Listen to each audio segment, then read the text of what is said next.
here against the Welders. You know, there's a lot that could be said, but there's a lot we won't be saying, obviously, today.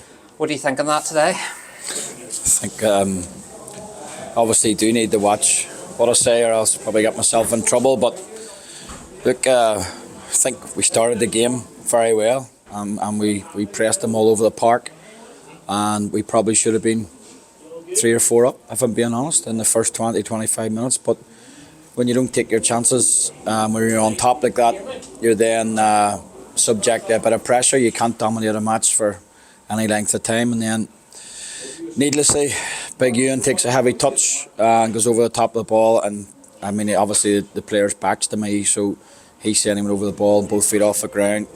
The footage is saying different, but at the same time, it was a reckless tackle. So, I mean, if it was our way around, I'd probably been claiming for it as well. But yeah, we dug into half time and tried to regroup, and we still had a couple of chances. So we're just disappointed that we didn't make the most of it when it was 11v11. And to be honest, the sending off mightn't have happened if we had been a couple up. So disappointing.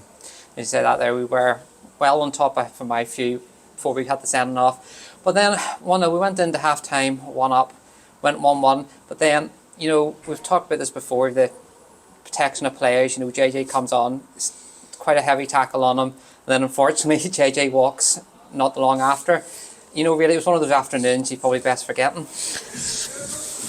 Yeah, and it's one of them ones where you're down to 10 men, and I'm saying to myself, JJ has the legs, and if we're going to get a goal, the pace, Lee had ran his engine empty, and he had the pace to come on, and straight away he comes on and gets straight. And the first tackle hits him around the knee. Now, the referee says it's reckless, but what's the difference between that reckless and Ewan's reckless? So he's caught him with studs on the knee. So he then recovers from that, and he goes one-on-one with centre half. Clearly fouls him, and the player's reaction says it all for me rather than the officials. But the linesman has instructed him via the radio to say it was shoulder to shoulder. Now,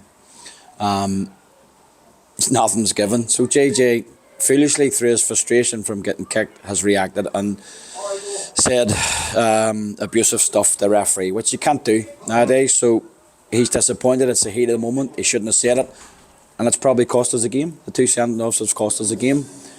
We did have a chance, obviously, in the last minute there. We got a penalty to make it 2 each, and Andy, who run his legs in the ground as well, has put it over the bar.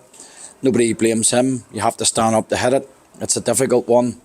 And obviously nobody means to miss a penalty. But primarily I would say 2 things probably beat us today, and that was not taking your chances early on when you have the chances, and the 2 sending-offs. Listen, the Welders have a big squad, they have good players.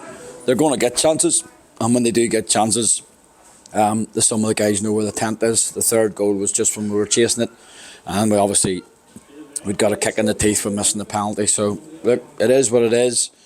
We're still where we are, and they're still where they are, and we'll move on, and we'll go again on Tuesday night. I'll try and regroup the guys here. Obviously there's 2 suspensions now, there's a couple of injuries there as well, so we'll try and see where we're at.